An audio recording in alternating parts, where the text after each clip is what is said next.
Alhamdulillah nahmaduhu wa nasta'inuhu wa nastaghfiruh wa natubu ilaihi asyhadu an la ilaha illallah wahdahu la syarika lah wa asyhadu anna Muhammadan abduhu wa rasuluhu alladzi la nabiyya ba'dah amma ba'd. Jemaah sekalian rahimani wa rahimakumullah, walhamdulillah asyukru ala ni'amillah. Pada kesempatan ini kita dapat bermajelis di majelis ini yang semoga dirahmati oleh Allah Subhanahu wa taala. Salawat dan salam semoga terlimpah curahkan kepada Nabi kita yang mulia Nabi Muhammad sallallahu alaihi wasallam, kepada keluarganya, kepada para sahabatnya, serta kepada pengikutnya yang setia sampai yaumul qiyamah. Jemaah sekalian rahimani wa rahimakumullah, alhamdulillah wa syukur ala ni'amillah. Pada malam ini kita dapat bermajelis kembali di majelis ini yang semoga dirahmati oleh Allah Subhanahu wa taala. Salawat dan salam semoga terlimpah curahkan kepada Nabi kita yang mulia Nabi Muhammad SAW, kepada keluarganya, kepada para sahabatnya, serta kepada pengikutnya setia sampai yaumul qiyamah. Baiklah jemaah sekalian, pada malam ini ya, pembahasan kita insyaallah taala masih berkenaan dengan pembahasan al-qawaidul arba ya. Qala al-mu'allifu hafidhahullahu rahimahullah ta'ala wadhalika ya, dan hal itu bima'rifati arba'i qawaidah, dengan cara mengetahui 4 kaidah dzakarahallahu ta'ala fi kitabihi, yang Allah sebutkan di dalam kitabnya.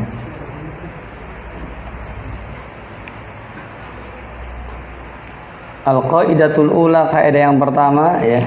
Ini kita sudah pernah bahas kaidah pertama belum ya? Baik, kita masuk kaidah pertama. Anta lama, kamu tahu, annal kufaro, bahwasanya orang-orang kafir, alladzina qatalahum Rasulullah SAW, yang diperangi oleh Rasulullah SAW, mukirruna, adalah orang kafir yang mengakui, yang berikrar bi annallaha ta'ala, bahwasanya Allah Ta'ala wal khaliqu, adalah khaliq, bahwasanya Allah Ta'ala adalah khaliq, sang pencipta, ar-raziqu, sang pemberi rezeki, al-mudabbiru, sang pengatur segala urusan. Jadi orang-orang kafir yang diperangi oleh Rasulullah adalah orang kafir yang punya keyakinan pada dirinya bahwa Allah itu pencipta, Allah itu pemberi rezeki, dan Allah itu yang mengatur segala urusan. Berarti orang kafir Quraisy Arab jahiliyah itu bukan gak kenal Tuhannya. Barakallahu fikum. Sebelum diteruskan, saya ingatkan dulu tentang al-iman billah, beriman kepada Allah, yashmalu arba'ata ya, meliputi 4 perkara, arba'ata asya. Beriman kepada Allah meliputi 4 perkara. Pertama, al-imanu biwujudillah, mengimani adanya Allah. Barakallahu fikum. Orang kafir Quraisy Arab jahiliyah percaya nggak adanya Allah?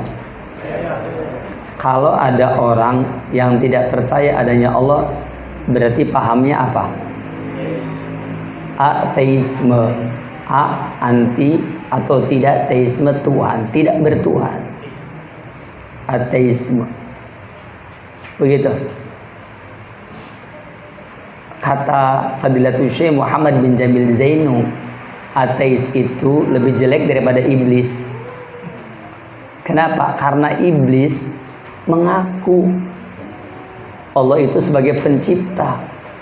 Kan kata iblis, khalaqtani min nar wa khalaqtahu min tin. Itu kata iblis. Ya Allah, engkau ciptakan aku dari api dan engkau ciptakan Adam dari tanah. Berarti iblis kenal Tuhannya enggak? Orang dia ngaku kok, yang menciptakan aku itu engkau ya Allah, engkau ciptakan aku dari api dan engkau ciptakan dia dari tanah. Berarti kan iblis kenal dengan Allah, ya kan?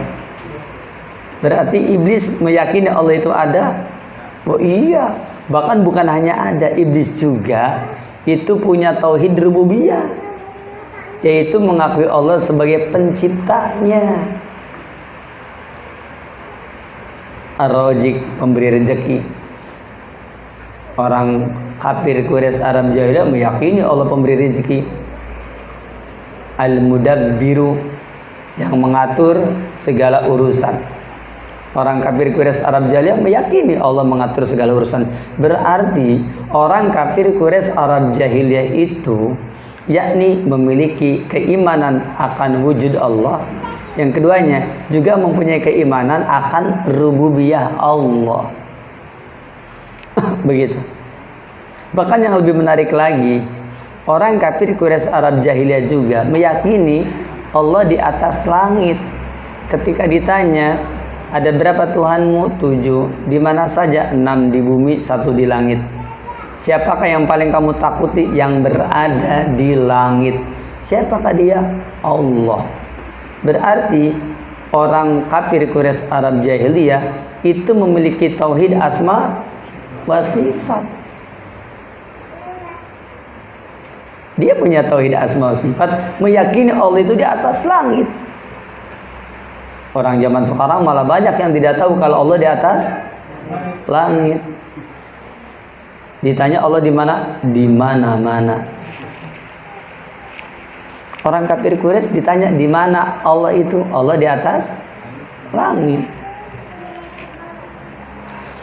Barakallahu fikum. Apakah orang kafir Quraisy Arab jahiliyah yang meyakini Allah sebagai penciptanya, yang mengakui Allah sebagai zat yang memberi rezeki kepada dia, yang mengakui bahwa Allah yang mengatur alam semesta, apakah keyakinan orang kafir Arab Quraisy jahiliyah ini mengantarkan mereka menjadi seorang muslim?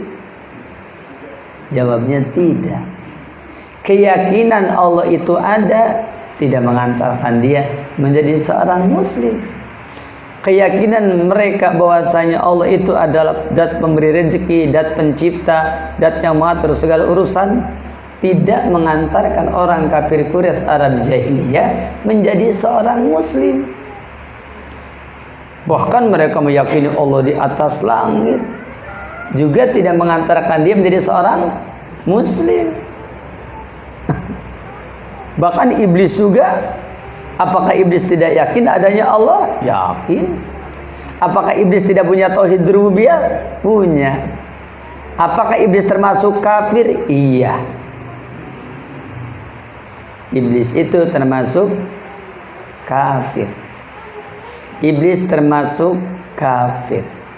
Kemudian orang kafir Quraisy Arab jahiliyah termasuk kafir. Barakallahu fikum.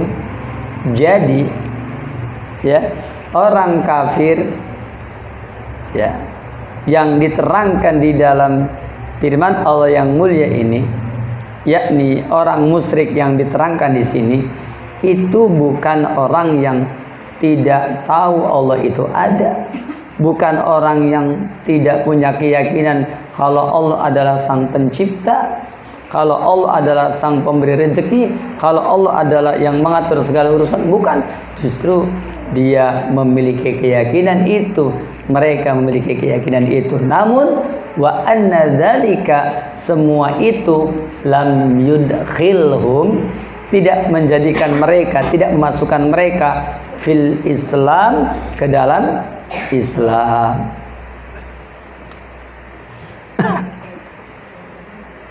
Wa dalilu, adapun dalilnya, qauluhu ta'ala, firman Allah tabaraka wa ta'ala.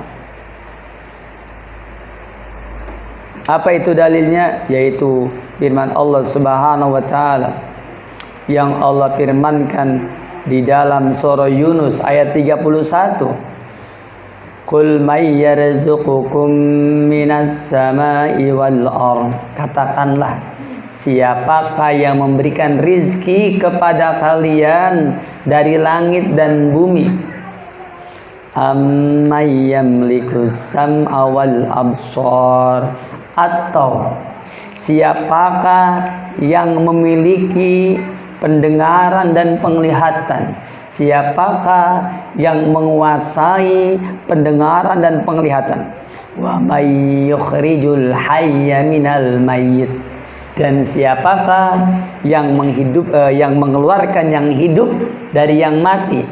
Mengeluarkan yang hidup dari yang mati. Ayam dari telurnya. Telur mati apa hidup? Mati telur. Yang hidup apanya?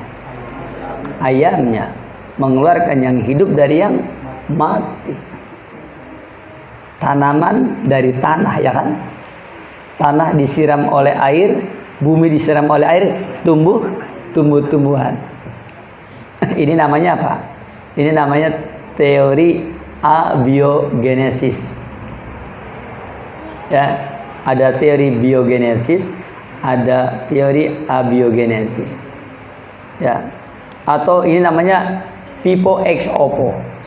Ya. Pipo ex oppo itu adalah yang hidup awalnya dari yang mati. Itu.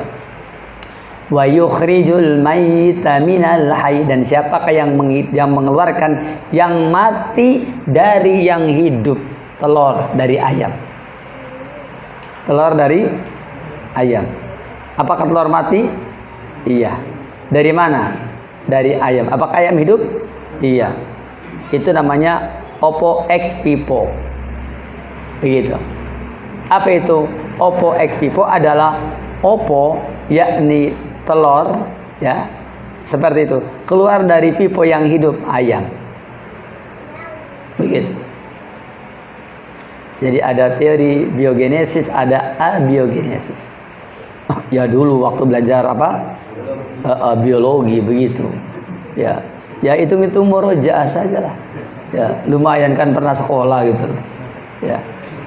Kemudian wa may yudabbirul amr, dan siapakah yang mengatur urusan, semua urusan.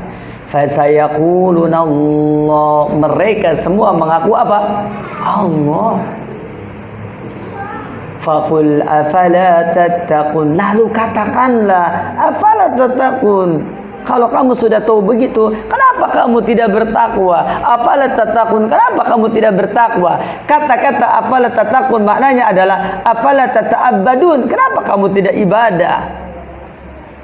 Kamu sudah tahu rezeki itu Allah yang mengeluarkannya dari langit dan bumi, dari langit lewat hujan, kemudian dari bumi Allah tumbuhkan tumbuh-tumbuhan. Kemudian Allah menguasai pendengaran dan penglihatan. Allah Taala mengeluarkan yang hidup dari yang mati dari yang hidup. Allah yang mengatur segala urusan. Kamu sudah tahu, wahai orang-orang kafir Quraisy Arab jahiliyah. Faqul afala tattaqun. Katakanlah, kenapa kamu tidak bertakwa? Kenapa kamu tidak mau beribadah kepada Allah? Aneh. Al-Imam Al-Hafidz Ibnu Katsir belum mengatakan al-khaliqu li hadhil asya alladhi yastahiqul ibadah. Dat yang mampu menciptakan semua ini yang berhak untuk diibadahi.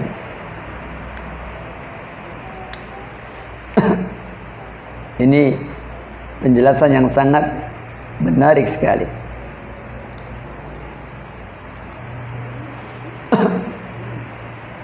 Maka sama itu Syekh Abdul Aziz bin Abdul bin Baz, beliau mengatakan, kata beliau, apakah kamu tahu bahwa orang kafir yang diperangi oleh Rasulullah dan para sahabatnya, mereka itu adalah muqirruna bi tauhidir rububiyah. Mereka mengakui tauhid rububiyah. Mereka mengakui Allah adalah pencipta mereka. Mereka mengakui Allah pemberi rezeki mereka. Allah juga yang mengatur urusan mereka. Dan tidak ada keraguan di sisi mereka tentang masalah ini sedikit pun. Itu orang kafir Quraisy Arab jahiliyah. Dan orang-orang yang bodoh dari kalangan kaum muslimin pada hari ini, saya bacakan teksnya, barangkali sangkanya saya ngomong begitu ya. Nanti Ustaz Tonar kok ngomong bodoh. Ini saya baca Arabnya, langsung saya terjemahkan. Wa juhalul muslimin al-yauma. Dan adapun orang-orang bodoh di kalangan kaum muslimin pada hari ini. Ngomong begitu kasar enggak ya? Kasar.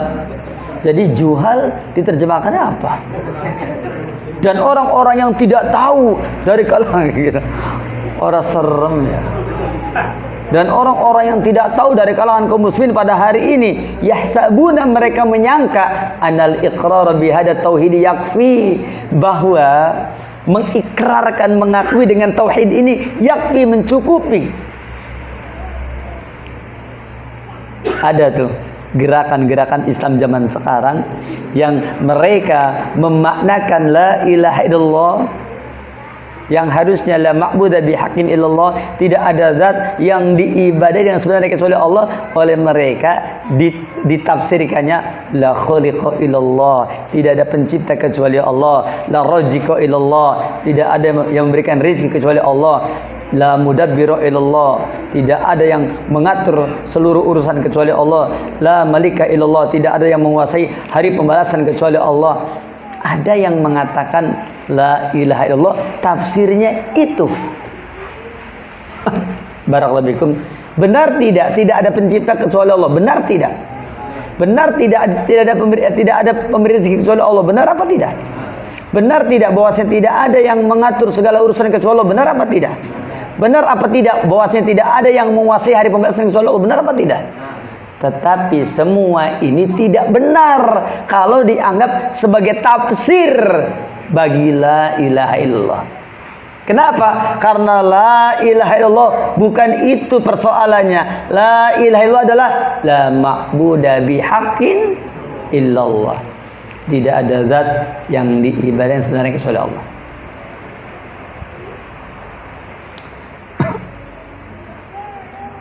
Orang-orang yang bodoh dari kalangan kaum muslimin pada hari ini menyangka keyakinan dengan tauhid ini cukup.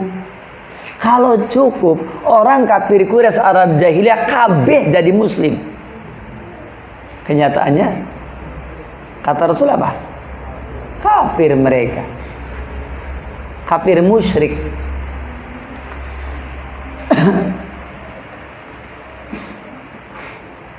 Apabila dia mengakui bahwa Allah adalah pencipta, pemberi rezeki, dan Allah adalah Rabbnya, hal ini ya, yakni dianggap kecukupan. Oleh karena itu jadilah orang-orang musyrik ya, itu lebih mengetahui dari mereka. Apabila salah seorang dari mereka mengikrarkan dengan tauhid rububiyah, tentu saja mereka sudah menjadi ahli tauhid, karena mereka mengatakan sesungguhnya Allah adalah Rabbku, Allah penciptaku, ya Allah adalah pemberi rezeki. Jawabnya tentu ini tidak mencukupi. Semua ini tidak mencukupi bagi dia. Oleh karena itu jemaah sekalian, maka fama dumtum ta'rifuna hada afala tattaqun al-israqa billah. Maka selama kalian mengetahui ini, apakah kalian tidak takut ya menyekutukan dengan Allah dan kamu kembali kepada tauhid dan kepada kebenaran? Maka mereka mengetahui seluruh urusan ini dan mereka mengakui bahwasanya semuanya adalah untuk Allah dan mereka berserah diri kepada Allah ya. Kemudian mereka juga ya, kalau mereka ini berserah diri kepada Allah, maka semua itu akan bermanfaat bagi mereka. Namun mereka tidak berserah diri kepada Allah, mereka tidak menyembah Allah, mereka tidak beribadah kepada Allah, dan mereka tidak beribadah hanya kepada Allah saja, maka Allah Tabaraka wa Ta'ala kemudian memerangi mereka ya, karena mereka tidak mengkhususkan ibadah hanya untuk Allah. Apakah orang kafir Quraisy Arab jahiliyah mereka tidak suka ibadah? Suka, mereka suka ibadah. Mereka juga suka tawaf, laki-laki siang telanjang, perempuan telanjang malam. Tawafnya muterin Baitullah sambil telanjang. Pertanyaannya, jadi mereka ibadah apa tidak? Cuma ibadahnya dengan telanjang. Caranya nggak benar. Yang keduanya, ketika mereka beribadah, yakni mereka menyekutukan Allah dengan cara apa? Mereka menyembah kepada Lata, kepada Uzza, kepada Mana, dan juga berhala-berhala yang lain. Maka tauhid itu adalah yakni memberikan ibadah kepada Allah saja dan beriman bahwa Allah saja yang berhak untuk diibadahi, bukan yang lainnya. Oleh karena itu, maka pada poin ini jelaslah sudah bahwa orang musyrik di zaman dahulu bukan orang yang tidak mengenal Allah, mereka mengenal Allah. Yang keduanya, dan bukan orang yang tidak punya tauhid rububiyah, mereka punya tauhid rububiyah, tapi mereka tidak punya tauhid uluhiyah.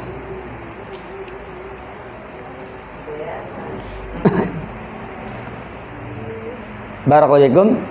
Ini adalah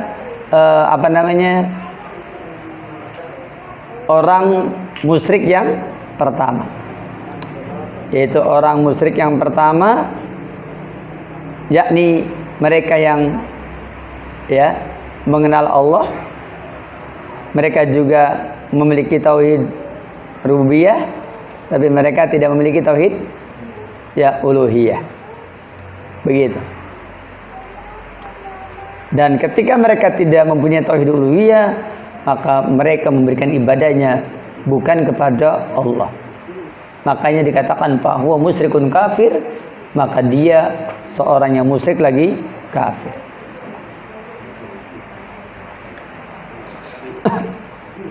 Selanjutnya,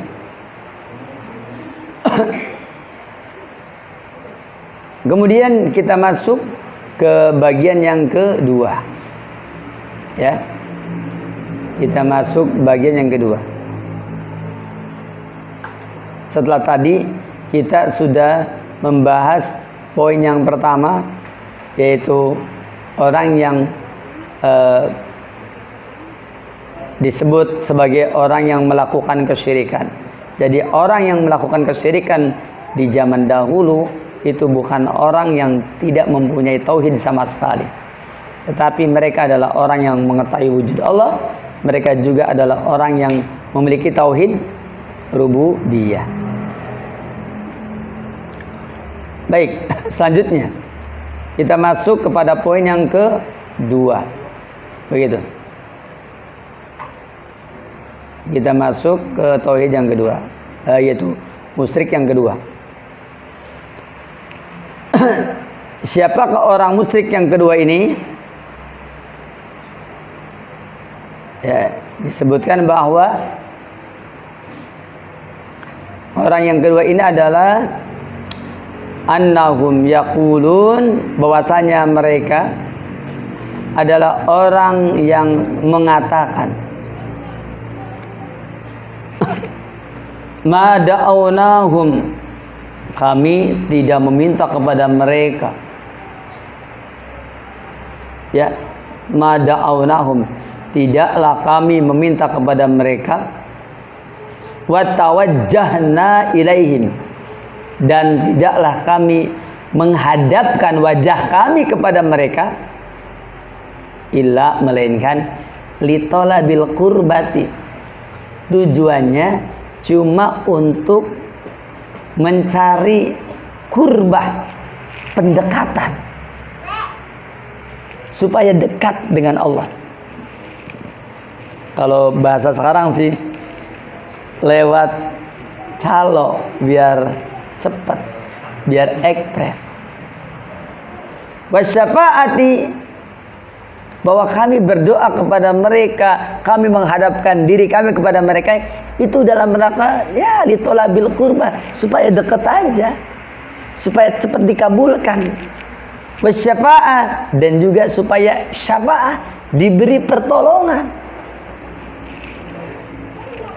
Kalau langsung sih kan belum tentu nyampe. Kita ini kan orang yang kotor, sedangkan mereka orang yang mati. Sucinya kan nggak tahu orang yang mati mereka. Gitu. Seperti itu. Nah, orang kafir Quraisy Arab jahiliyah zaman dahulu itu orang yang musyrik, orangnya suka berdoanya kepada orang yang sudah mati. Begitu. Berdoanya kepada siapa? Lata, Ujamana, Naila, Ishak, dan seterusnya. Begitu. Berdoanya kepada orang yang sudah mati. Kalau ditanya kenapa? Litolabil kurba. Tujuannya ya karena mereka itu udah dekat dengan Allah. Kalau aku lewat dia, dekat. Atau litolabis syafa'ah, untuk mencari syafaat, pertolongan. Allah berfirman di dalam surah Az-Zumar ayat yang ketiga, walladzina ittakhadhu min dunihi awliya, dan orang-orang yang menjadikan wali-wali, pelindung-pelindung selain daripada Allah.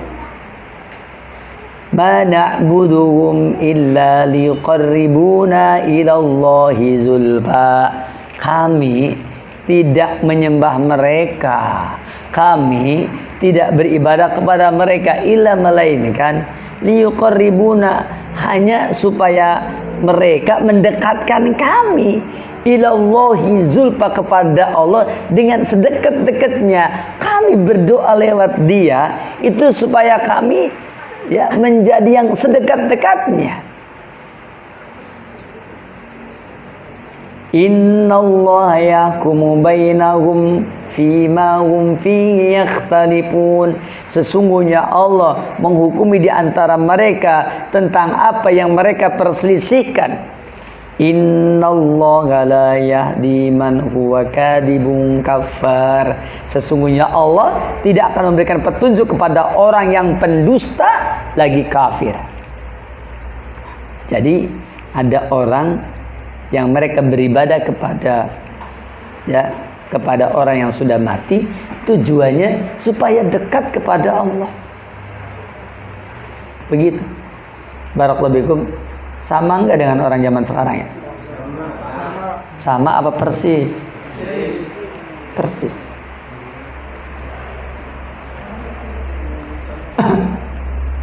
Itu surah Az-Zumar ayat yang ketiga. Selanjutnya surah Yunus ayat yang ke-18. Ini yang tujuannya syafa'ah, mencari syafaat, mencari pertolongan. Wa ya'buduna min dunillahi ma la yadurruhum wa la yanfa'uhum wa yaquluna haula'i syufa'auna wa yaquluna haula'i haula'i syufa'auna indallah.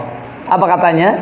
Mereka mengibadahi selain Allah sesuatu yang tidak memadaratkan mereka dan sesuatu yang tidak memberikan manfaat kepada mereka, dan mereka mengatakan haula'i syufa'auna indallah, bahwasanya mereka ini adalah penolong-penolong kami di sisi Allah.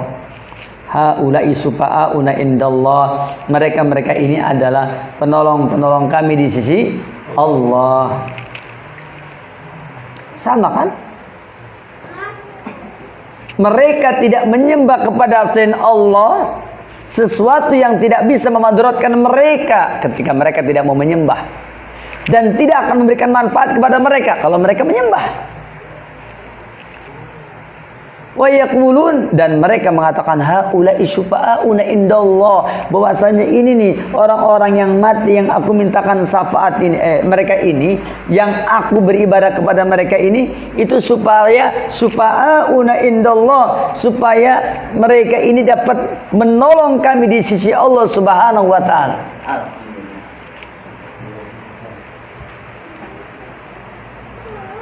Barakallahu fikum. Kira-kira sama enggak dengan yang terjadi sekarang? Sama. Ada orang yang ketika dia datang ke kuburan, kemudian orang tersebut mengatakan seperti tadi, bahwa kami menyembah kepada Allah, adapun kami berdoa kepada penghuni kuburan ini tujuannya apa? Yuqarribuna ilallahi zulfa, supaya dekat. Kan penghuni kuburan mah orang apa? Orang suci kata mereka. Begitu. Antum bisa bayangkan Lata itu siapa? Lata yalutu sawiqa, yaitu orang yang dulunya ketika masih hidup, kalau ada orang yang ibadah haji itu tukang numbuk sawik, yakni makanan yang kemudian makanan tersebut diberikan kepada jamaah haji. Orang yang tawaf di Baitullah dikasih. Berarti Lata itu orang yang apa? Orang yang soleh. Barakallahu. Kalau sesembahan zaman dahulu itu mereka itu ex orang soleh,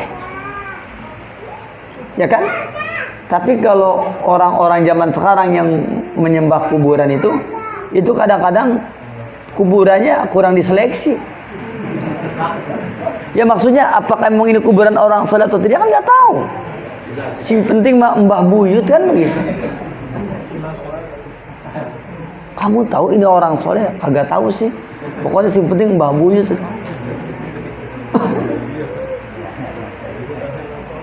Betul nggak begitu? Antum jangan pura-pura. Tinggal bilang aja iya.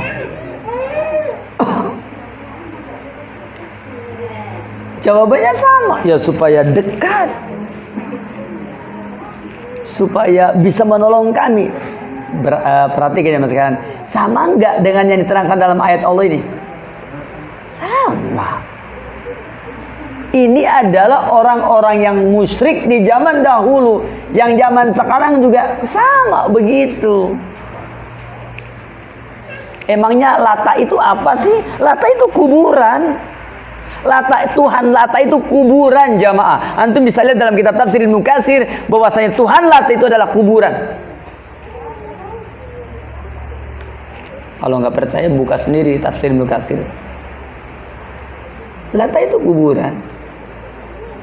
Lah meminta kepada Lata supaya didekatkan kepada Allah. Sama nggak dengan orang zaman sekarang datang ke kuburan A, B, C, J ya dan seterusnya. Kemudian tujuannya sama, untuk mendekatkan kepada Allah supaya cepat dikabulkan, supaya ditolong oleh Allah. Sama nggak? Berarti orang musyrik zaman dahulu dengan sekarang sama apa tidak? Hah? Tapi Ustadz itu kan orang kafir, kita kan muslim. Barakallahu fikum. Yang namanya orang yang orang yang berbuat kesyirikan itu mirip orang yang mau sholat, dia asalnya bersuci, berarti Islam kan? Terus kentut, terus sholat, sah tidak? Ada lagi orang yang tidak pernah bersuci, terus sholat, sah apa tidak? Kalau orang kafir itu diumpamakan orang yang belum bersuci, terus dia sholat, sah tidak? Kalau orang Islam itu yakni awalnya dia udah bersuci, lalu dia kentut terus sholat, sah apa tidak? Tidak sah. Bung sama-sama berhadas, sama-sama batal. Cuma bedanya kalau ini mah nggak sempat wudu dulu, kalau ini mah sempat wudu dulu. Jadi kesyirikan itu yakni manzilatul hadas fi sholat, seperti kedudukan hadas dalam sholat, batal sholat.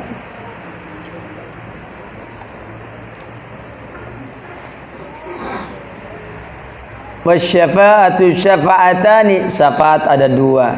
Syafa'atun manfiyatun, syafaat yang ditiadakan. Wasyafa'atun musbatatun, dan syafaat yang ditetapkan. Pertanyaannya, apa itu syafaat yang ditiadakan? Maka natutlabu min ghairillah, syafaat yang dipinta dari selain Allah. Syafaat yang dipinta dari selain Allah.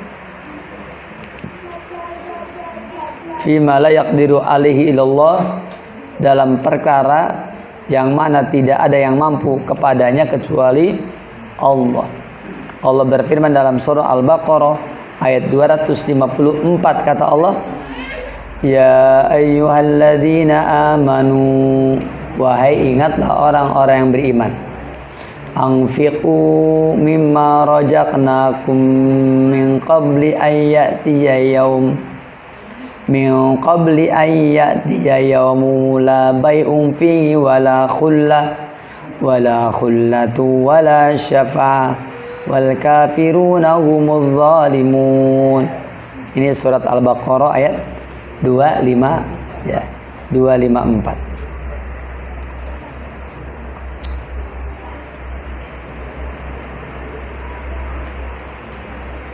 Dalam surat Al-Baqarah, yakni pada ayat 254 ini,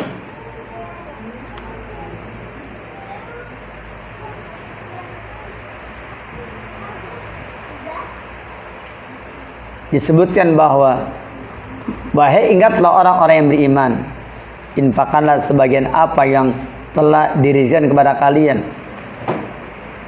sebelum datang yaumun, pada satu hari, la bai'un fihi wala khullah wala syafa'ah, yang mana pada hari itu tidak akan diterima, ya, la bai'un, tidak ada jual beli yang di sana ada keuntungan, wala khullatun,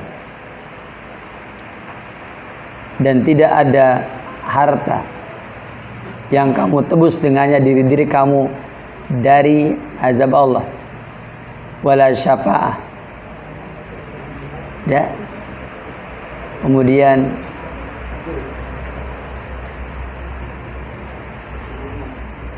tidak ada syafaat. Tadi tidak ada sodakohnya orang yang bersodakoh, tidak ada sodakohnya teman yang dapat menyelamatkan kamu, wala khullah, tidak ada pertemanan yang dapat menyelamatkan kamu dari azab Allah. Kemudian wala syafa'ah, yakni tidak ada sang penolong yang memiliki kemampuan untuk meringankan adab dari kamu. La bai'un fihi, tidak ada jual beli yang padanya ada keuntungan, ya, tidak ada jual beli yang padanya ada harta yang kamu bisa menembus dirimu sendiri, nggak ada. Jual beli yang dapat menghasilkan harta kemudian bisa menebus kamu dari azab Allah, nggak bisa. Wala khullatun, dan tidak pula ada khullah, yaitu hubungan kedekatan persaudaraan, lalu kemudian temannya bersedekah untuk bisa menebus kamu, nggak bisa. Wala syafa'atun, dan tidak pula syafaat, yakni tidak ada seorang penolong yang memiliki kemampuan untuk bisa memberikan kata belece, lalu azab yang kamu terima itu diringankan oleh sebab mereka, tidak bisa. Adab kamu yakni diringankan dari kamu, jawabnya tidak. Wal kafiruna humuz zalimun, dan orang kafir adalah orang yang zalim, yang melampaui batas-batas Allah.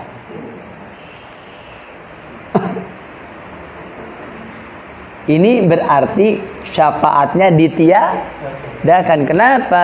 Karena syafaat ya terhadap orang-orang kafir nggak bisa. Orang kafir tidak akan dapat syafaat. Ada orang kafir yang dapat syafaat, yaitu Abu Thalib. Diangkat dari neraka yang paling dalam, lalu dia berada di neraka yang paling atas dan paling ringan, yaitu sendalnya api neraka yang diinjak, kemudian ubun-ubunnya bergolak, matang, lupuk. Ya. Kalau kita kan nginjak bara api kan nggak mungkin sampai ubun-ubun matangnya kan, paling kakinya sakit kan. Ini apa, nginjak bara api neraka, itu ubun-ubunnya lupuk, matang. Cek bahasa Sunda ngagolotrok. Tahu kan kayak air yang bergolak itu, ya bergejolak gitu, bergolak. Tidak bisa menolong orang-orang kafir, nggak bisa. La bai'un fihi, jual beli yang di dalamnya ada keuntungan, yang kamu dapat harta banyak untuk menebus neraka, nggak bisa. Wala khullatun, teman yang bisa bersedekah, bisa ngasih tebusan, bisa bantu kita, ya nggak bisa. Kalau hamba tersebut sudah kafir, nggak bisa.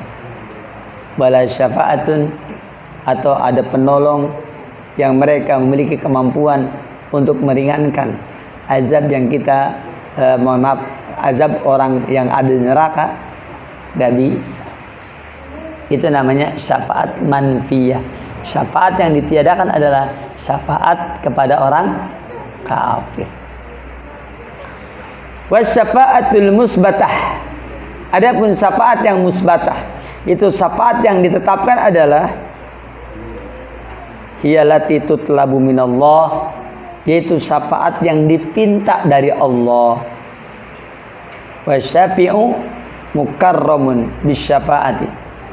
Dan adapun as-syafi', yaitu yang memberikan syafaat, itu mukarramun, dimuliakan, bisyafaati, dengan syafaat tersebut. Syafi' yang memberikan syafaat. Kenapa? Karena diizinkan oleh Allah. Wal masfu'u lahu, dan adapun al masfu'u lahu, orang yang diberi syafaat siapa? Man radiyallahu qawlahu, orang yang Allah ridho dengan perkataannya. Wa amalahu, orang yang Allah ridho dengan perbuatannya, ba'dal idni, setelah diizinkannya, asy-syafi'. Makanya Allah berfirman dalam surah Al-Baqarah 255, man dalladzi yashfa'u indahu illa bi'izni. Man dalladzi yashfa'u indahu, siapakah gerangan yang memberikan syafaat di sisi Allah, illa ya bi'izni, ya, dan ya, tidak ada yang bisa memberikan syafaat di sisi Allah illa kecuali bi'izni, kecuali dengan izin Allah Subhanahu wa ta'ala. Ini syafaat al-musbatah. Syafaat al-musbatah adalah syafaat yang ditetapkan. Bisakah syafaat ini? Jawabnya bisa. Siapa yang bisa mendapatkan syafaat ini? Yang masfu'nya, al-masfu' lahunya adalah itu orang yang Allah ridhoi. Begitu. Karena dia ahli tauhid. Asy-syafi'nya, yang memberi syafaatnya, yang diizinkan untuk memberikan syafaat, ya, siapa dia? Yaitu orang yang Allah ridhoi. Kalau tadi karena dia ahli tauhid, kalau yang ini karena dia, iya, seperti itu. Maka berdasarkan penjelasan ini, kita tahu bahwa orang musyrik yang kedua adalah, yaitu bukan orang yang tidak mengenal Allah, dia mengenal Allah. Bukan orang yang tidak tahu tauhid rububiyah, dia malah punya tauhid. Bahkan mereka itu orang yang suka berdoa kepada Allah. Mereka adalah orang yang suka mengarahkan wajahnya kepada Allah. Cuman ketika dia berdoa, dia selalu memakai apa? Iya, al-qurbah, yaitu selalu melalui hamba Allah, karena dianggap al-qurbah liqarribuna ilallahi zulfa, dapat mendekatkan kami di sisi Allah dengan sedekat-dekat. Yang keduanya, yakni disangkanya dia bisa memberikan syafaat pertolongan. Padahal syafaat itu apabila terhadap orang yang kafir, apalagi dari orang kafir, maka tidak akan diizinkan. Adapun syafaat yang diizinkan adalah itu syafaat terhadap ahli tauhid. Dan yang memberikan syafaat adalah karena diizinkan oleh Allah Subhanahu wa taala. Demikian penjelasan pada poin yang kedua yang tadi sudah saya terangkan. Mudah-mudahan dimengerti, mudah-mudahan difahami. Insyaallah taala nanti kita akan teruskan dengan penjelasan yang lainnya di pertemuan yang akan datang insyaallah taala. Dan dipersilakan barangkali ada pertanyaan sebelum saya mengakhiri majelis ini. Wassallallahu ala nabiyina Muhammadin wa ala alihi wa sahbihi ajma'in. Akhir da'wana alhamdulillah rabbil alamin.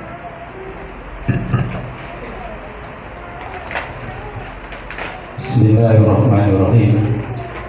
Assalamualaikum warahmatullahi wabarakatuh. Waalaikumsalam.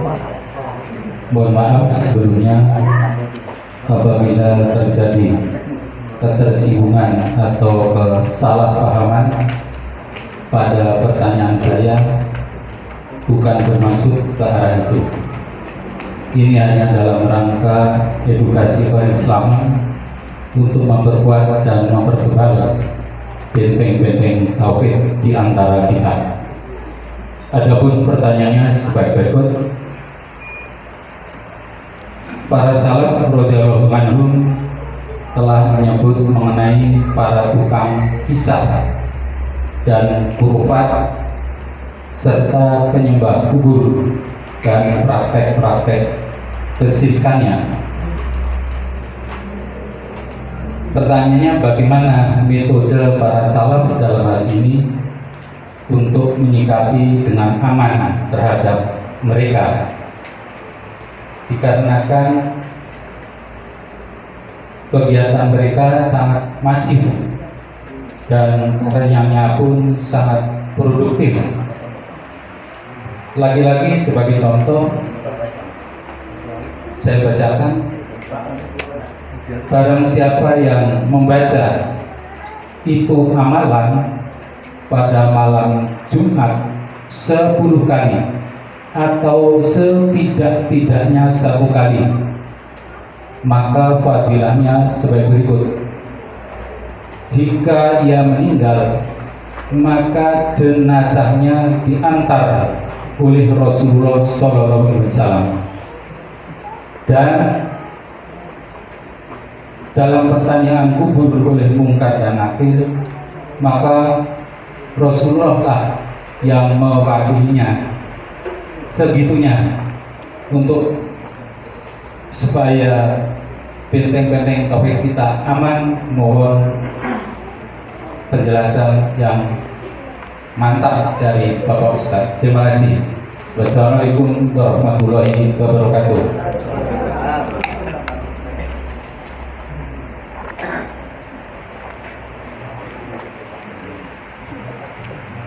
Sepertinya amalannya nggak disebut tadi ya. Amalannya apa itu? Amalan yang tadi 10 kali itu apa? Di malam Jumat itu apa maksudnya amalannya? Amalannya tadi nggak disebut ya. Apa itu amalannya?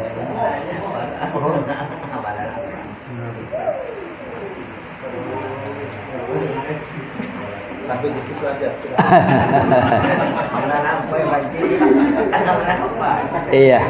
Kalau amalannya tidak disebutkan kita tidak tahu, karena ada juga amalan 10 kali umpamanya di malam Jumat dan di hari Jumat, seperti bersalawat kepada Nabi, itu kan dibenarkan, bahkan bukan 10 kali, sebanyak-banyaknya di malam Jumat, di hari Jumat bersalawat kepada Nabi Muhammad SAW, begitu. Makanya amalannya apa gitu kan? Seperti itu. Fadilahnya yang tidak menerima. Adapun tentang fadilah, ya fadilah itu tergantung dari amalannya dulu apa. Setelah diketahui amalannya, maka ditakar menurut syariat. Seperti itu. Kalau amalannya baca Yasin umpamanya seperti itu di malam Jumat dan seterusnya, memang baca Yasin di malam Jumat itu dalilnya sangat banyak, ya, dalilnya sangat banyak.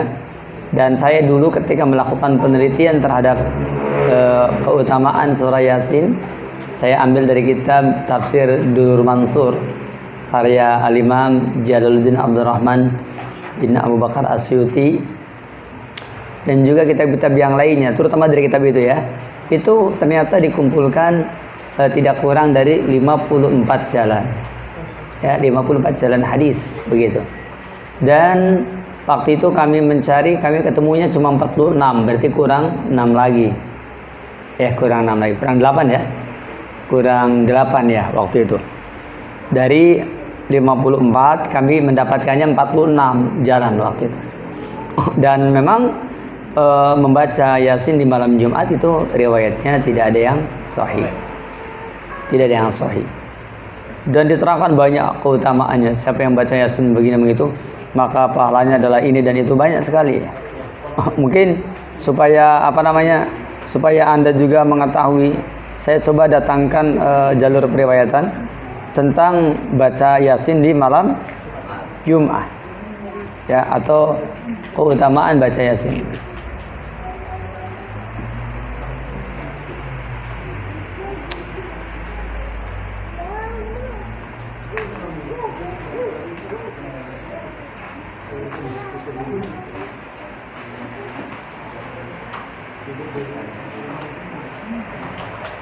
Mari kita lihat tentang orang yang membaca Yasin ya.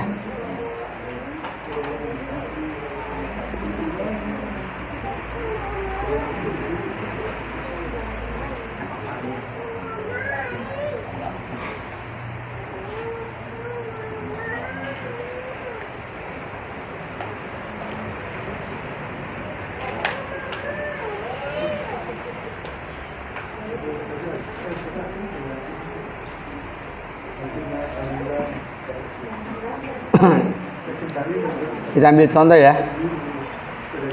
Ada hadis dari Abu Hurairah, Rasul bersabda, "Man qara'a surat Yasin fi lailatul Jum'ah." Siapa yang baca surah Yasin di malam Jum'ah, ghufira lahu, maka diampuni bagi dia. Ini baca Yasin malam Jumat. Ya. Baca Yasin malam Jumat, bahwa akan diampuni bagi dia dosanya. Dan hadis ini Imam Al-Albani mengatakan dhaifun jiddan, lemah sekali. Hadis ini lemah sekali. Ada lagi dalam riwayat yang lain dari Abu Hurairah, Rasul bersabda, "Man qara'a Yasin," siapa yang membaca Yasin, wa Hamim, dan surat Hamim Sajdah, wa Dukhan, dan surat Ad-Dukhan, lailatul Jumu'ati, di malam Jumat, asbaha maghfuran, besok paginya diampuni dari dosa-dosa. Begitu. Nah, ini contoh ya, contoh apa? Contoh membaca Yasin, atau dalil tentang membaca Yasin. Ada lagi yang menjelaskan bahwasanya Yasin itu adalah qalbul Quran, ya. Jadi Yasin itu adalah qalbul Quran, yakni jantungnya Al-Quran. Ini juga ada ya yang menerangkan kepada kita tentang Yasin adalah qalbul Quran. Saya ambil contoh riwayatnya ya dari Maqil bin Yasar. Rasul bersabda, Yasin qalbul Quran. Yasin itu adalah jantungnya Quran. Qalbun di sini tidak diterjemahkan hati tapi jantung. Ya, karena ada si jantung hati ya. Begitu. La yaqra'u haddun, tidaklah seorang hamba membaca Yasin yang merupakan jantungnya Quran, yuridullah dengan tujuan kepada Allah, wa darul akhirat dan tujuannya hari akhirat, ila kecuali gufir lahu, diampuni bagi dia mata qaddama min bihi, dosa-dosanya yang lalu semuanya diampuni. Faqra'uha, maka bacakanlah Yasin ala mautakum, kepada orang yang mati di antara kamu. Ya, makanya kata-kata ini yakni bacalah Yasin kepada orang yang mati di antara kamu. Dan ini dalil tentang keutamaan membaca apa? Yasin, begitu. Seperti itu. Banyak ya tentang keutamaan Yasin ini, banyak. Saking banyaknya ya tadi saya katakan, saya dulu pernah mengumpulkan sampai 46 jalan dari 54 jalan. 54 8-nya kita belum ketemu waktu itu. Karena harus merujuk ke kitab-kitab primer begitu. Ala kulli hal, kalau yang dimaksud pertanyaan tadi adalah baca Yasin, maka ketahuilah memang baca Yasin riwayat-riwayatnya tidak ada yang sahih. Seperti itu ya. Demikian wallahu taala a'lam. Ya, membaca Yasin di malam Jumat dan di hari Jumat tidak bisa diamalkan. Ya. Apakah amalan membaca surat Al-Fatihah kepada orang yang sudah meninggal itu apakah sampai? Apakah membaca surah Al-Fatihah kepada orang yang sudah meninggal dunia, apakah sampai atau tidak? Tentang sampai tidaknya amalan seperti ini, seperti yang sudah sering saya sampaikan, para ulama kita memang berselisih paham. Ada yang mengatakan tidak sampai, seperti kata Imam Syafi'i. Imam Syafi'i mengatakan, ya la yasilu ihda'u sawabiha, bahwasanya tidak akan sampai oper pahalanya bacaan Quran untuk orang yang mati. Di annahu laisa min sa'ihim wa kasbihim, karena itu bukan dari upaya mereka dan bukan dari usaha mereka. Dan kata beliau, kata Al-Hafidz Ibnu Katsir, yang namanya ibadah terbatas harus adanya dalil. Adapun dalil yang menunjukkan tidak sampai yang tadi itu, yakni seperti sabda Nabi yang mulia ya, di antara dalil yang sampai adalah seperti sabda Nabi mulia riwayat Imam Muslim, idamat tabnu adama in kata'a amaluhu ila min salasin. Apabila anak Adam itu meninggal dunia, ya maka terputus seluruh amalnya kecuali tidak 3 perkara. 1, shadaqatin jariyah, sedekah jariyah. Yang kedua, au ilmin yuntafa'u bihi, ilmu yang bermanfaat. Yang ketiga, au waladin shalihin yad'ulah, anak yang soleh yang mendoakan kedua orang tuanya. Nah, itu di antara amalan yang akan sampai. Adapun tentang membaca Al-Fatihah untuk si mayit, maka beliau mengatakan itu bukan dari usaha mereka, bukan dari upaya mereka. Makanya tidak sampai, itu menurut Imam Syafi'i. Ya tentu saja kalau kita bermadzhab Syafi'iyah, seyogianya kita mengikuti pendapat Imam Syafi'i. Ya. Adapun adakah pendapat yang lain yang mengatakan boleh? Ada. Ashabus Syafi'i, yaitu sahabat-sahabat Imam Syafi'i, yakni ashab madzhab Syafi'i. Maka mereka mengatakan yasilu ihda'u sawabiha, pahalanya sampai. Begitu yang diterangkan di dalam kitab Al-Adhkar Lin-Nawawi, disebutkan sampai. Bahkan menurut madzhab Imam Ahmad bin Hanbal juga sampai. Tapi syaratnya orang yang oper pahala itu tidak dikasih ujroh, tidak dikasih upah. Umpamanya kita ngundang sekelompok orang di umpamanya di kuburan, terus mereka baca apa? Baca Al-Quran, lalu dioperkan kepada si mayit ya. Maka yang demikian ini berdasarkan madhab tadi, madhab siapa? Imam Ahmad sampai, tapi syaratnya jangan dikasih upah. Pertanyaannya kira-kira mau apa tidak? Hah? Mau apa tidak? Mau jangan dikasih upah aja gawa berkat mau. Itu ya. Begitu. Itu menurut madhab Imam Ahmad ya. Di antara pandangannya begitu.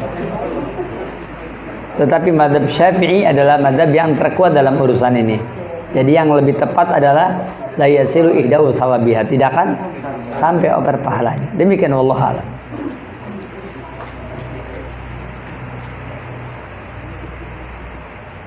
Ya. Ada lagi?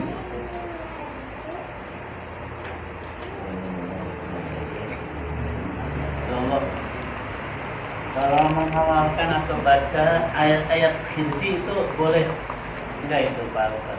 Ayat apa? Hijri. Ayat khirji itu apa ya? Baca apa? Surat Al-Baqarah, Yasin. Ayat-ayat khirji itu apa? Barangkali di situ ada. Ayat khirji itu apa?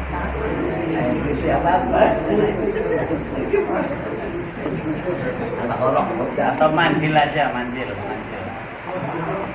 Ayat manjil itu apa maksudnya? Kumpulan.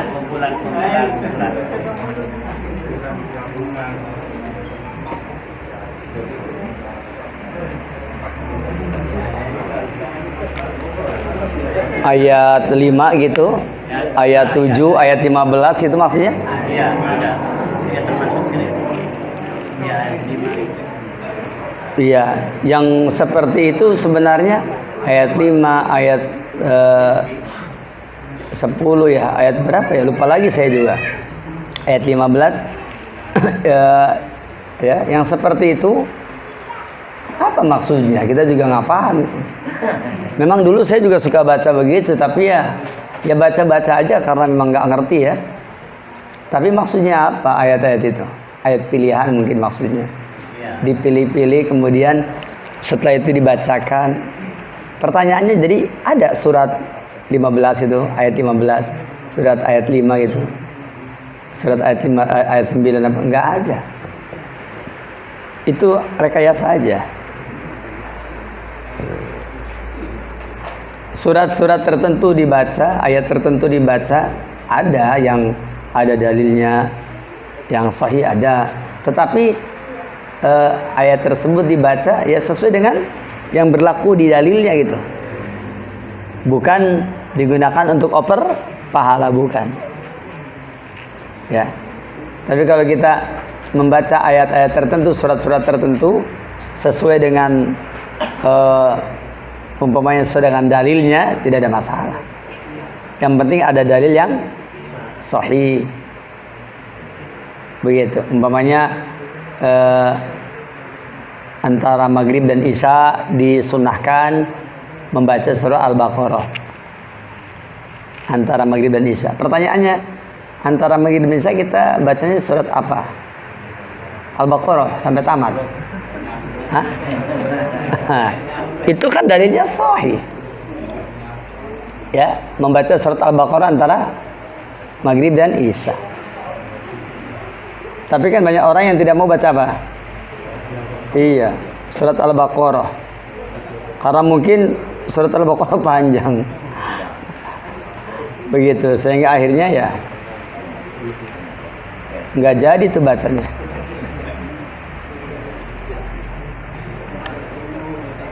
Ya.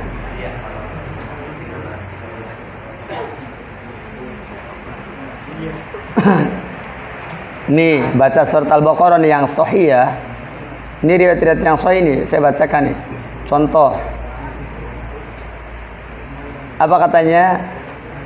Al-ayatani min akhiri suratil Baqarah. Dua ayat terakhir dari surat Al-Baqarah. Man qara'ahuma fi lailah, siapa yang membaca kedua surah ayat tersebut pada suatu malam, kafatahu, niscaya mencukupi dia. Hadis ini sahih, riwayat Imam Bukhari dan Imam Muslim. Ini contoh ayat yang sahih dibaca di waktu malam, tapi ini ba'da isya ya.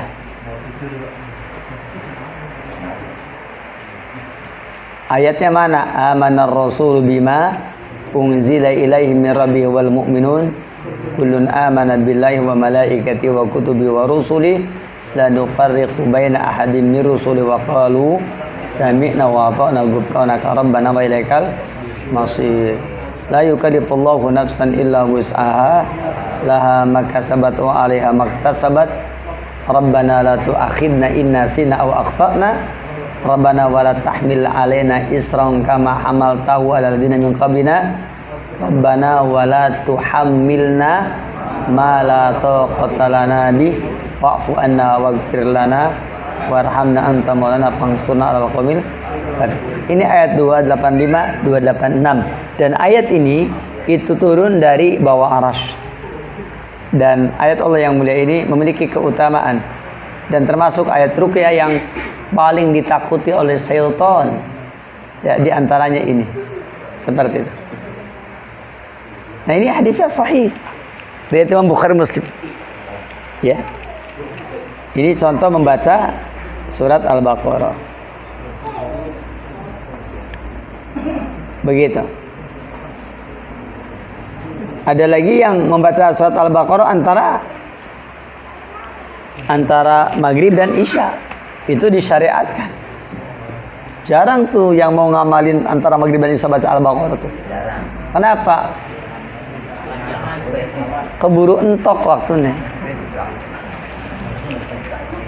Ya. Keburu habis. Ya. Dan ini penting sebenarnya. Membaca ini penting.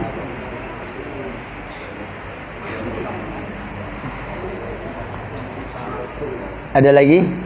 Sudah cukup ya? Satu lagi Ustaz. Hah? Tentang tadi musyrik itu salah penafsiran la ilaha illallah ya. Bagaimana hukumnya kalau seorang mentafsirkan Al-Quran dengan kata lain ya. Misalnya mentafsirkan ars itu bukan apa istilahnya,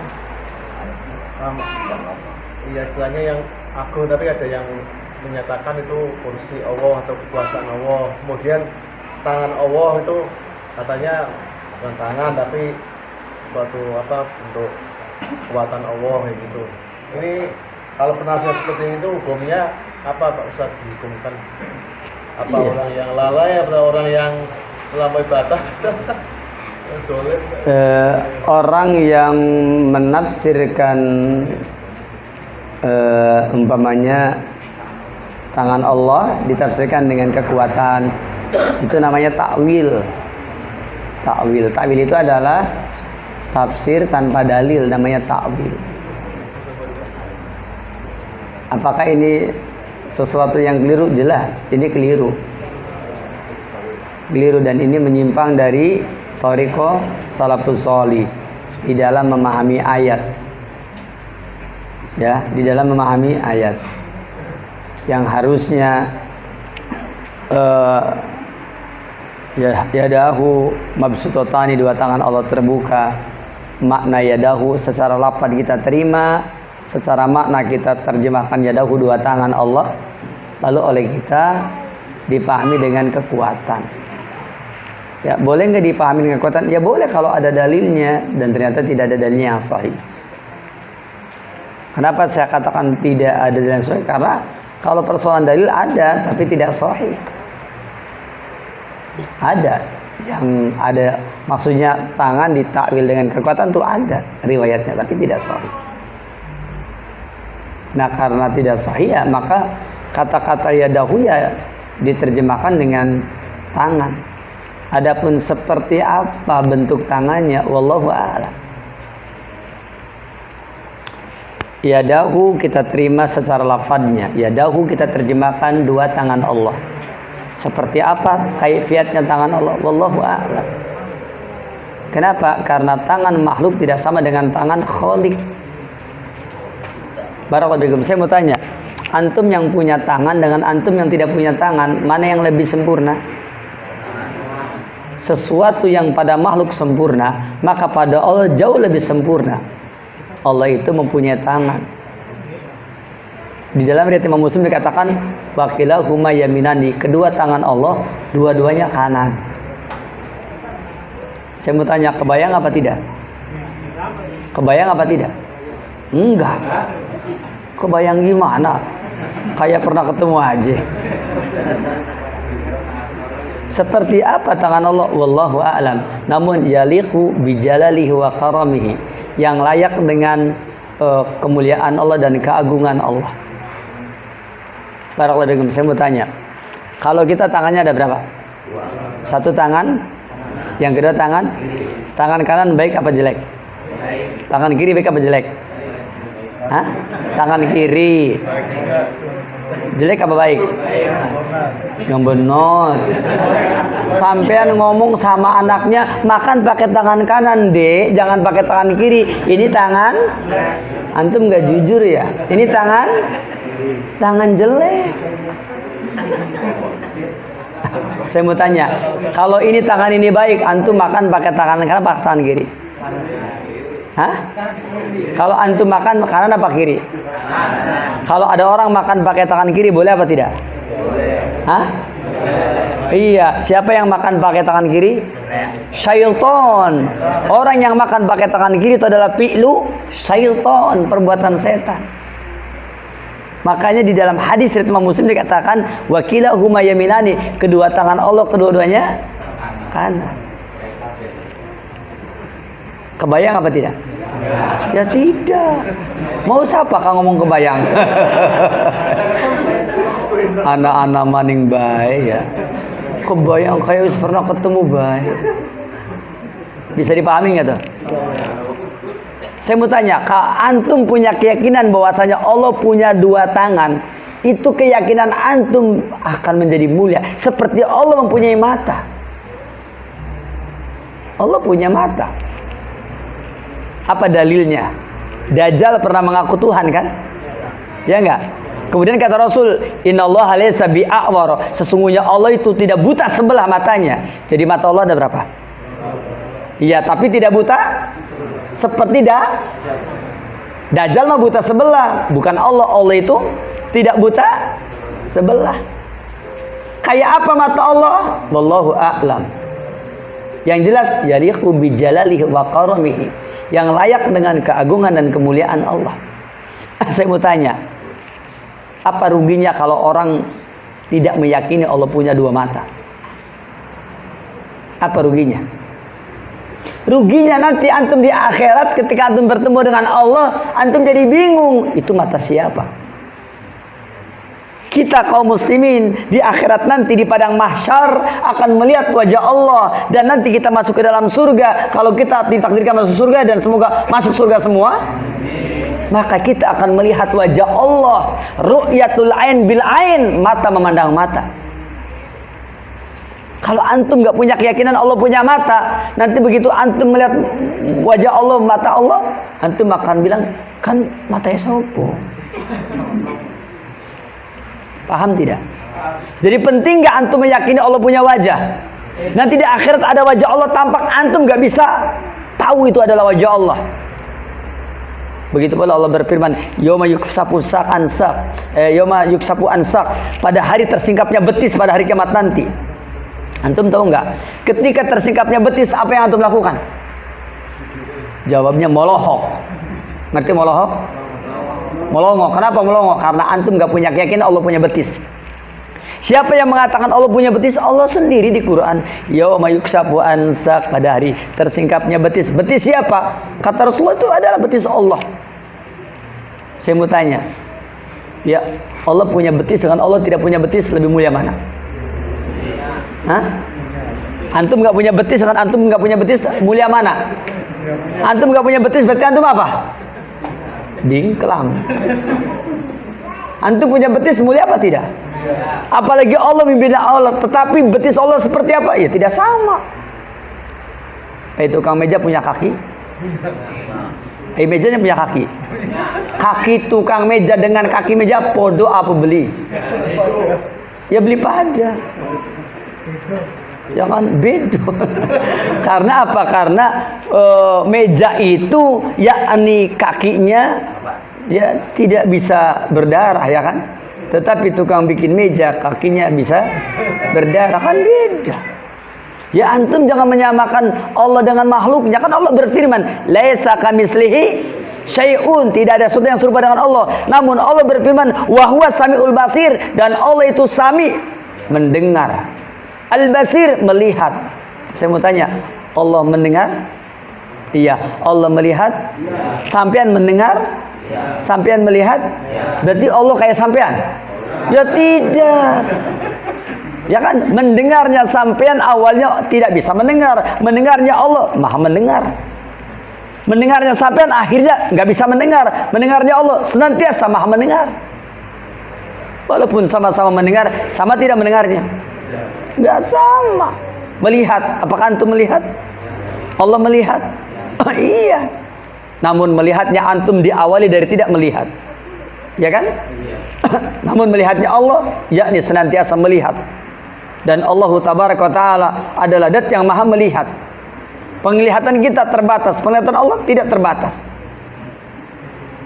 Begitu. Bisa dipahami nggak? Jadi pada hari tersingkapnya betis, maka ketika itu semua orang sujud. Dan kalau antum tidak punya keyakinan Allah punya betis, ketika Allah menyingkapkan betisnya, antum molohok, eta betis saha. Ya? Kan begitu? Itu betis siapa? Antum nggak bisa sujud. Kenapa? Antum tidak punya keyakinan itu. Jadi penting nggak punya keyakinan seperti yang diterangkan dalam Quran, dalam Sunnah. Penting tidak? Penting. Jangan menganggap remeh. Katanya Allah itu kan mukhalafatul hawadisi, tidak sama dengan makhluknya. Barakallahu fikum. Saya mau tanya, Allah mendengar? Hah? Allah mendengar? Makhluknya mendengar? Berarti pada baik. Hah? Hah? Kan katanya nggak boleh sama dengan makhluknya. Allah mendengar? Iya, makhluknya mendengar? Sekarang saya mau tanya, kalau Allah mendengar, makhluknya mendengar. Allah tidak boleh kayak makhluk. Ya sudah, makhluknya mendengar, Allah tidak mendengar. Ada makhluknya tidak mendengar? Ada nggak? Pada maning baik. Ya. Kemudian apa? Yakni apa namanya? Antum mendengar, Allah kadang-kadang mendengar, kadang-kadang tidak. Sama nggak makhluknya begitu? Ada, sama aja. Jadi pusing tuh. Kenapa pusing? Karena kita menyamakannya nggak benar. Yang dimaksud itu adalah ketika Allah itu punya wajah, maka wajah Allah tidak sama dengan wajah makhluknya. Yaliqu bi jalalihi wa karamihi. Ketika Allah itu punya betis, maka dia tidak sama seperti makhluknya. Yaliqu bi jalalihi wa karamihi. Ketika Allah itu punya mata, maka mata Allah tidak sama dengan mata makhluknya. Yaliqu bi jalalihi wa karamihi, dan seterusnya. Ini tauhid ini paling susah. Terutama orang yang di hatinya ada ngeganjel. Ini nih mujassimah ini. Ini tauhidnya rombongannya Ibnu Taimiyah. Menjisimkan Allah.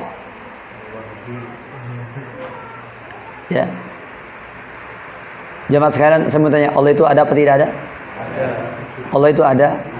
Sampean itu ngomongnya Allah itu ada. Ditakoni, apakah Allah punya diri? Enggak. Padahal dalam Quran disebutkan, kata Nabi Isa, ya Allah, Engkau mengetahui apa yang ada pada diriku, tapi aku tidak mengetahui apa yang ada pada dirimu. Berarti Allah punya diri enggak? Punya. Kata kita jangan punya diri.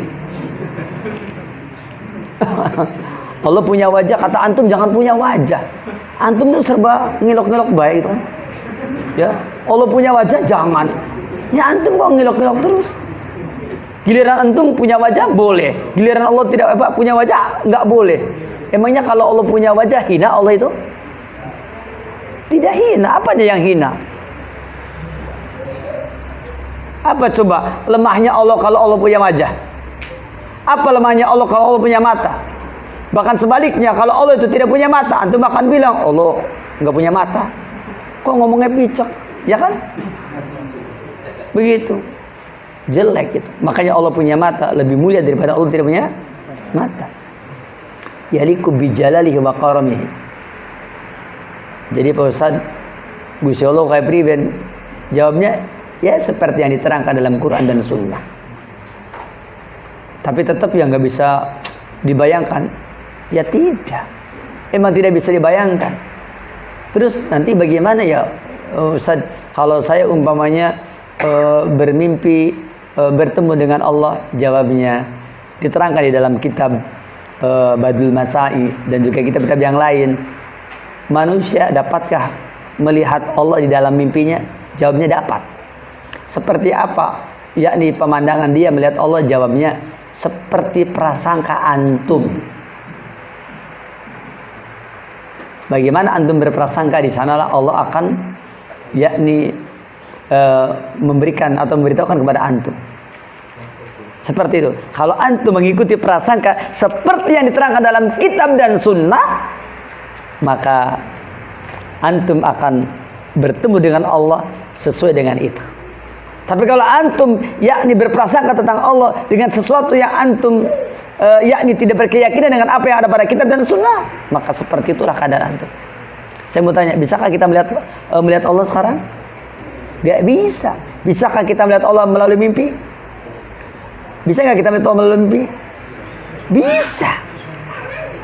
Bisa. Rasul aja pernah mengatakan, aku melihat Allah dalam mimpi ahsana surah, dengan sebaik-baiknya bentuk. Saya Abdul Aziz bin Abdul Ar-Raji beliau mengatakan bahwasanya seorang hamba melihat Allah tabaraka dalam mimpinya itu sesuai dengan prasangkanya. Maka prasangka kita harus sesuai dengan dalil dari kitab dan sunnah.